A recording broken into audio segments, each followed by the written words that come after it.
नमस्कार। आपके साथ मैं अदिति त्यागी हूँ। हम बात चाइना की करेंगे, उसी चाइना की जिसे लेकर बहुत ज़्यादा इस वक्त पूरी दुनिया में आप जानते हैं नेगेटिव सेंटिमेंट है। नेगेटिव सेंटिमेंट है कोरोना काल से, जो मुश्किल दौर से पूरी दुनिया को गुजरना पड़ा है, उसे लेकर जिस तरह से पूरे दुनिया में चीन को लेकर एक तरह का नकारात्मक माहौल है, उसकी निंदा हो रही है, आलोचना हो रही है, तमाम तरीके के आरोप लग रहे हैं कि उसने सच नहीं बताया, वक्त रहते सच बताता तो दुनिया को इस मुश्किल दौर से होकर नहीं गुजरना पड़ता। उसी चीन की बात कर रहे हैं। और बात क्यों कर रहे हैं? क्योंकि यही चीन अब कोरोना काल में जो उसके पाप हैं, उन पाप को धोने के लिए, उस पाप को धोने के लिए अब बॉर्डर पर, जी हाँ LAC पर, लाइन ऑफ एक्चुअल कंट्रोल पर शक्ति प्रदर्शन कर रहा है। आप लगातार अब ये देख रहे होंगे, सुन रहे होंगे कि LAC पर भारतीय सैनिकों और चाइना के जो सैनिक हैं उनके बीच में तनाव जारी है।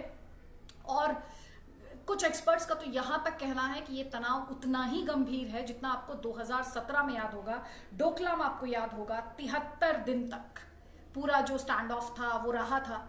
तो उतना ही गंभीर इस तनाव को जो फिलहाल है उसे बताया जा रहा है।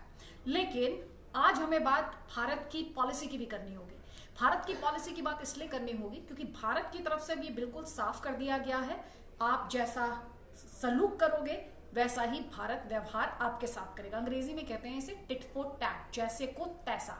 तो चाइना हिंदुस्तान पर दबाव बनाने की कोशिश करते हुए अपने सैनिकों के माध्यम से, उपकरणों के माध्यम से, और साथ ही भारत को बैकफुट पर धकेलने की कोशिश इसलिए भी कर रहा है। इस कोशिश को आप ऐसे भी समझिए कि पूरी दुनिया में जब एक नेगेटिव इमेज चीन की है तो बहुत सारी कंपनी है, और ये आपने कई बार सुना होगा, कई चर्चाओं के दौरान सुना होगा, कई डिस्कशंस, कई जगह पढ़ा भी होगा कि जो बड़ी कंपनी है अब वो चीन से निकल जाना चाहती हैं। ऐसे में जानकार ये कहते हैं कि उनका फेवरेट डेस्टिनेशन हिंदुस्तान हो सकता है। हिंदुस्तान हो सकता है इस लिहाज से कि दुनिया की सबसे बड़ी मार्केट है, अपनी पॉपुलेशन के लिहाज से एक बहुत बड़ी मार्केट है, मुझे कहना चाहिए चीन के बाद।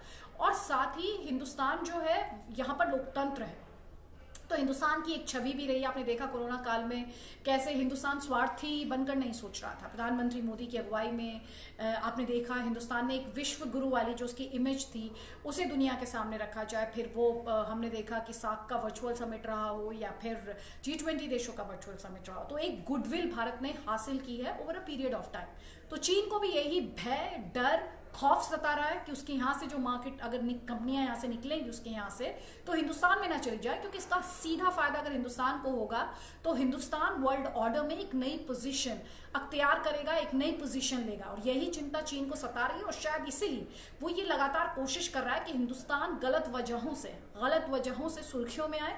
और ऐसी ही कोशिश, जैसा कि मैं आपको लगातार बता रही हूँ और जी न्यूज़ पर भी हम आपको लगातार बता रहे हैं कि कैसे चीन कर रहा है अपने सैनिकों के माध्यम से, तनाव बढ़ाकर कर रहा है। भारत की तरफ से ये जो टिट फॉर टैट पॉलिसी का मैंने जिक्र किया, इसका सिंपल सा मतलब, सीधा सा मतलब ये है, भारत अब चीन की आंख में आंख डालकर उससे ये कह रहा है कि अगर आप सैनिक की संख्या बढ़ाएंगे, सैनिकों की संख्या, तो हम भी पीछे हटने वाले नहीं हैं। यानी ना तो हमारे सैनिक पीछे हटेंगे। और चीन को दिक्कत किस बात से हो रही है? चीन को दिक्कत हो रही है कि हिंदुस्तान किस तरह से अपना जो इंफ्रास्ट्रक्चर है वो क्रिएट कर रहा है, हिंदुस्तान किस तरह से सड़कें बना रहा है, ये चिंता जो है चीन को सता रही है। और इसीलिए वो बॉर्डर पर इस तरह का शक्ति प्रदर्शन करने की कोशिश कर रहा है।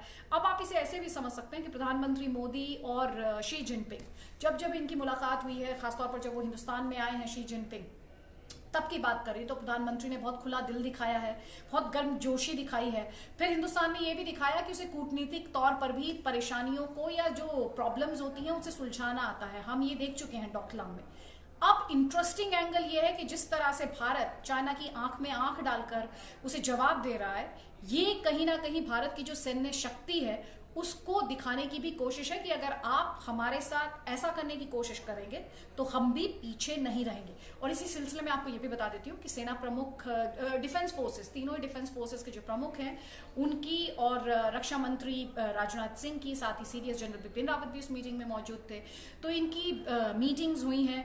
और एक भारत के लिहाज से एक अच्छी बात जो है, हिंदुस्तान बहुत क्लियर है। हिंदुस्तान ये बार बार क्लियर मैसेज दे रहा है चीन को कि भाई ये 1962 वाला भारत नहीं है, ये युवा भारत है, ये नया भारत है, ये वो भारत है जिसके बारे में कहा जाता है छेड़ोगे तो छोड़ेंगे नहीं।